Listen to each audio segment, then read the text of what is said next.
Hello, guys. It is my 8-year anniversary, and I'm gonna make a fuller length video with like my reflections and all of that for 8 years. I can hardly believe it. It went by very fast. But this particular video is about relationships, sexuality, femininity, friendships, all the things like that. I'll try to make it quick, but I know I like to talk a lot. Especially when it comes to these subjects, so I'll do my best. If you are new here, please subscribe. Whatever platform you're watching on, please. It helps get the word out and helps more people see this. So let's start where we start. Okay, so to make a long story short, I was on psychiatric drugs for 13 years total for a diagnosis of PTSD. Very quickly, I got symptoms of post SSRI. What do they call it? Post SSRI sexual dysfunction, PSSD. Okay, at the time, I will take you back. I had gone to AA and NA and all these like 12-step programs. I never really had a problem with alcohol. I mean, I drank a lot like on the weekends in the Army, but it wasn't a daily thing. It wasn't anything like that. It was mostly for like fellowship and try to be around people that were trying to live a clean and sober life. So I had originally done that when I had gotten off like 10 of the psychiatric drugs and I was still left on 8. And so their advice is always like, don't date for a year. So I started out like that, like, okay, I'm not going to date anybody for a year. I had been married. I had previously had a very good sex life, if you don't mind me saying, and enjoyed it and had sensation and had feelings and could feel feelings of love and attraction and sexuality and all the things, you know? So I knew what it was to be like a 20-something in your sexual days. Let's just say it like that. So that first year off of a bunch of psych drugs, and I had abstained from alcohol and any other drugs that could come in contact with whatever, I just took that advice, like, just don't date for a year. Then it turned into 2, and then 3, and then 4, and then it just continued and continued forever. And I will tell you why. Mostly because I was so sick.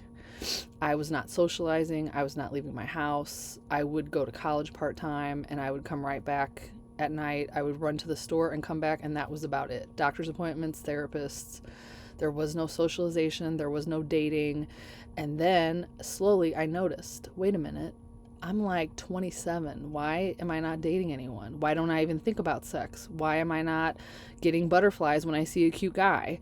So then I thought to myself, well, maybe I'm a lesbian. Like, is that what happened? So I'm looking at women. I'm like, no, there's nothing there for that either. What is going on here? So I had asked my providers at the time, like, why don't I have sexual feelings? Why don't I have a sex drive? Why does it's like, it was almost like if your brain had like this area that was for libido and sexual attraction and wanting to date.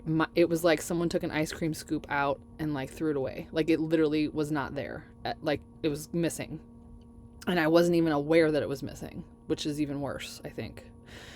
So they told me, and this is multiple times, that's just your post-traumatic stress disorder. That's just your PTSD because you've had trauma. That's why you're not attracted. And I believe that. I mean, what was I to go on? So what did I do? I doubled down and did more trauma therapy. I doubled down and took more medications because that's what they told me to do. Engage in treatment, you know, do what your doctor says. All the crap, okay, that I bought for fucking years. So long story short, I lost like sensation, libido, any kind of sex drive, any kind of interest, not even a thought. Like, literally from age 24 through, I guess, 43, like, gone. Okay. Part of that was on the drugs. Part of that was coming off the drugs when I got extremely sick from the withdrawal. Okay. So fast forward to now, I have not been in a relationship for 16 years. Yes, I said it right. And I feel bad because I've told some people it's only 10 because I know that freaks people out. Okay. So it was 16 total. Some of that was trauma based. Obviously, I did have some traumas that were not good, but telling you, most of it was drug related from the psychiatric drugs that I was taking and then coming off of them. Okay, so fast forward to now. So in the last year and a half, that desire has come back. And I'm like, ooh, like, let me look at these boys, right? Okay. Let me tell you something. My brain is like a 15-year-old. Like, I don't understand things. I don't understand dating cues. I don't understand it when someone's nice to you and they're also flirting and you make out with them, that they don't like want anything more from you. I don't understand that. And then I think I understand it. And then I'm like, okay, I kind of get this. All right, just don't have a lot of feelings, whatever. But the dating scene has changed so much from the time that I was married 20 years ago to now.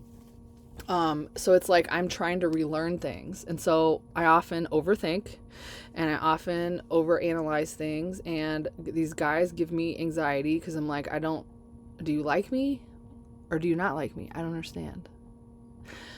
Are you just being nice? Are you just being my friend? Or do you want something more? Are you flirting with me? Or are you just being normal? It's like I cannot understand the signals, okay? And to my credit, some of them, these guys are fucking confusing.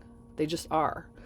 Some of them are into these situationship things that are the new thing now, where like we don't have commitment, but we can like sleep together and you can act like my girlfriend, but I'm not going to call you my girlfriend. I can have a strong emotional connection with you, but it doesn't mean anything, which I don't understand in the slightest. So long story short, again, why did I just say it like 4 times?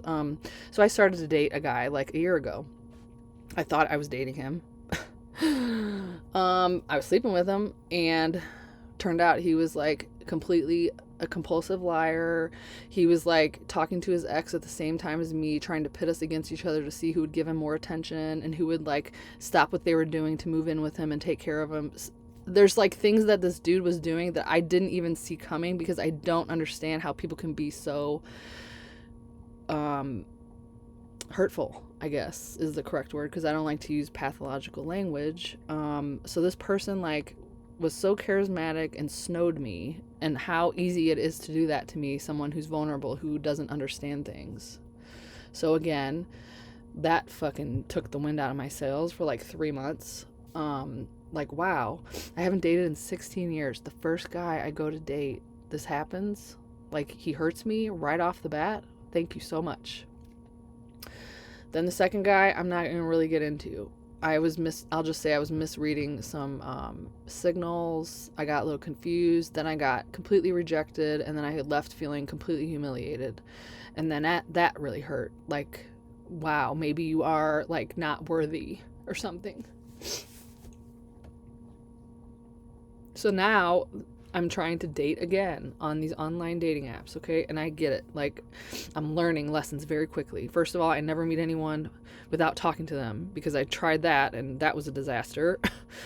I need to like talk to you and see that you're actually a normal human being at least, and you don't talk about your ex for 30 minutes, so I don't have to sit through a date like that. And then now I message these guys and I'm like, hey, do you want to chat for a little while and see if there's a connection? And maybe we could talk on the phone and then meet, because I don't want to sit on the app all the time. So I start doing that. And then they just like disappear. And then I guess it's the swiping culture. They go find a swipey swipe and they go run off with them or something. I don't know. So let me tell you what happened the other night. And then I'll like finish this up. But my computer's dying. Let me plug it in. Okay. So the other night, there's this guy, and I'm going to be really vague.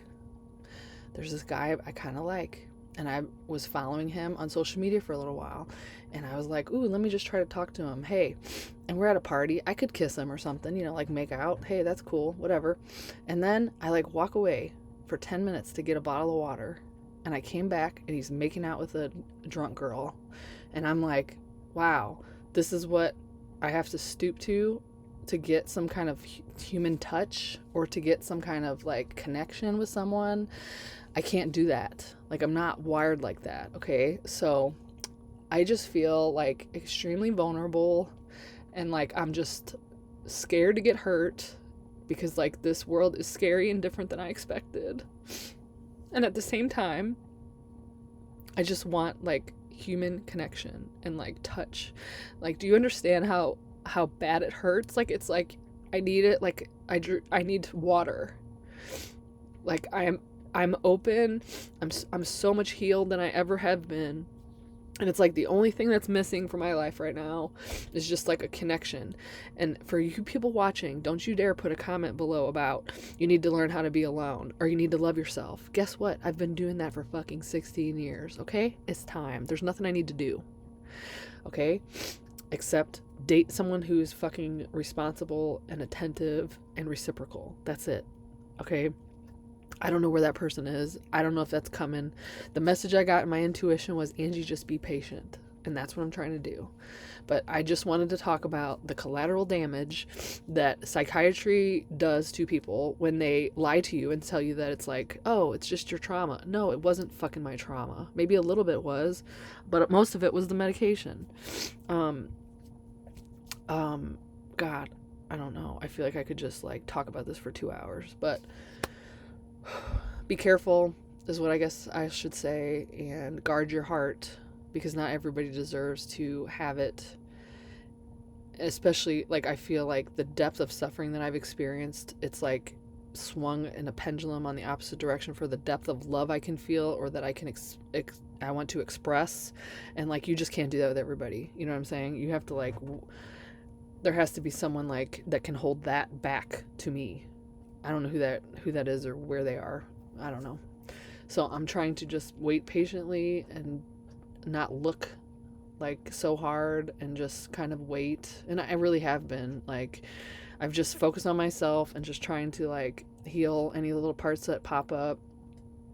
And I do believe in things bigger than me. So I hope the universe is conspiring. But I just want to say, it just hurts that much more when you have already been like hurt, and then you try to open yourself up and then you get more hurt, and then you like, it's just like, can it just stop for a little while and like be easy and be like nice? I just feel vulnerable, I guess. So that's it. That's what I wanted to share.